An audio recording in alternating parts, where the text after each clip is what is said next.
This is FC Barcelona Central and it's El Clasico week. The club is buzzing with a mix of fury and euphoria. After a phenomenal 6-1 Champions League victory, the team is riding on a massive wave of confidence. But off the field drama has kept Hansi Flick watching from their stand. Today, I'm going to cover everything you need to know before the massive showdown at the Santiago Bernabeu.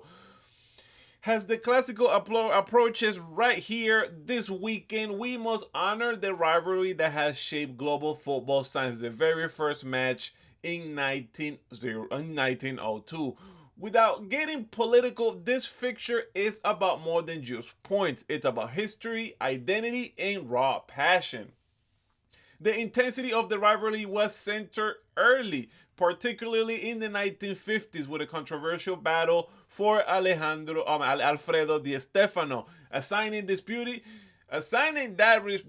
to as today is one of the most painful wounds in Barca history. These early decades set the competitive standard. The rivalry was coined by the legendary term La Manita, which translates to the little hand, for scoring 5 goals against their eternal rivals. The most famous was 5-0 in 1974 at the Santiago Bernabeu by Captain Johan Cruyff. The second Manita followed in 1999 with Cruyff as a coach and Romario leading the line.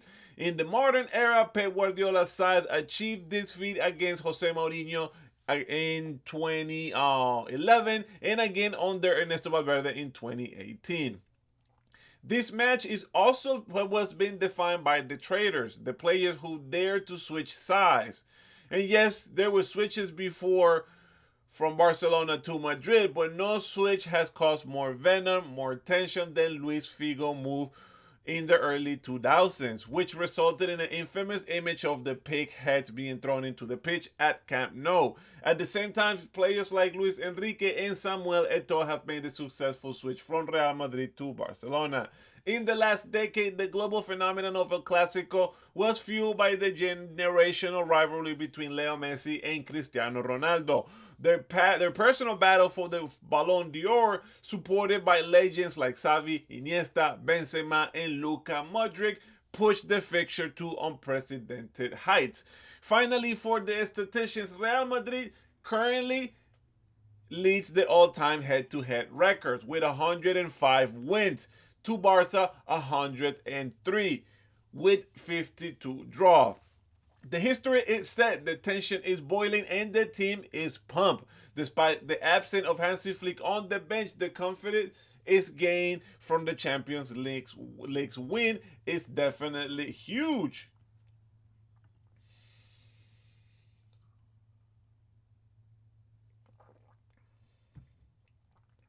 The presence of Hansi Flick on the Santiago Bernabeu bench this Sunday remains highly improbable, pretty much unlikely. The disciplinary committee rejected the club's initial appeal, upholding a one-match ban Flick received for his double yellow cards against Girona. I think they actually did that second appeal earlier yesterday, and it was still denied.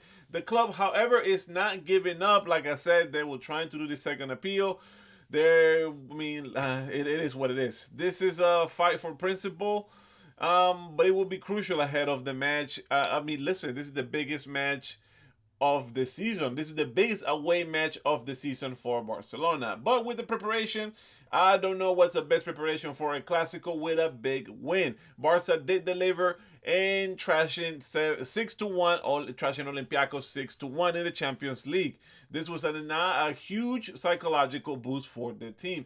The star who was undeniably the man of the match was Fermin Lopez. The Andalusian midfielder is no longer a prospect. He is now an indispensable in the starting 11. He bagged a hat trick, and I like him a lot. Also, I understand, yes, Marcus Rashford is also very, very good, but he's a forward.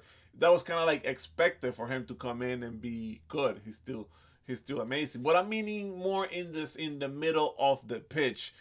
Also, Lamine Yamal contributed to the with a penalty goal in the last game. Hopefully, he can bring some more goals into this Clásico this weekend. This dominant victory showcasing the team's attacking fluidity and depth despite the injuries, sends a clear message of strength and high morale straight to Real Madrid's heart. The team heads to the Bernabeu riding a big wave of confidence, literally in the stark contrast from just 1 week ago when they lost really, really big. Meanwhile, the off the field politics continue this week, like I mentioned in the last video, with the official cancellation of the Villarreal Barcelona match. The final decision came from the promoters, relevant following an intense backlash from the players, notably former complaints set to the High Court of Sports by Real Madrid. Also, La Liga president Javier Tebas reacted with bitterness, declaring the Spanish football has lost an opportunity to advance the league in a worldwide stage. And, they are messed up by not strengthening the future. But for now, integrity won over marketing. I do not think it's going to be the last time they will try to do a game in the United States. I just don't understand. I live obviously in the United States. My take on this is not so much a big of a deal. Villarreal, who is the home team, is on board with this. They're getting bigger cut than Barcelona. The tickets originally for the Miami match was around $700, which is crazy. I wanted to go, but at that price, it's cheaper for me to go to Spain and watch a La Liga game in Spain than go to Miami on December 20th. Plane tickets, stay plus $700, $500 tickets.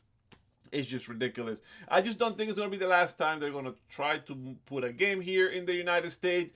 And listen, they maybe should take note from the NFL. The NFL is going to have a national football game at the Santiago Bernabeu in Madrid in November. Yes, might not be the best game ever, but it's an official NFL game in the Santiago Bernabeu. I'm sure they're not crying about that. They're not saying anything about integrity or let alone how much money they're probably going to make. Guys, is Fermin Lopez now the key to unlocking Real Madrid's defense? And without Hansi Flick on the sideline, who is going to step up in the coaching box has a tactical voice? I heard rumors that Thiago Alcantara is going to come down and step up into that tactical box, which will be interesting for him to be there and see him. Let's see what happens. I will do one more video before the Clásico. Maybe any other news that happens before the game. I know Rafinha seems to be coming back. It is said that he's definitely gonna come back, but it's gonna be limited minutes. He's not gonna play all 90 minutes. But I'll bring another update about that tomorrow. Until then, Vizca Barça, and I'll give you my prediction.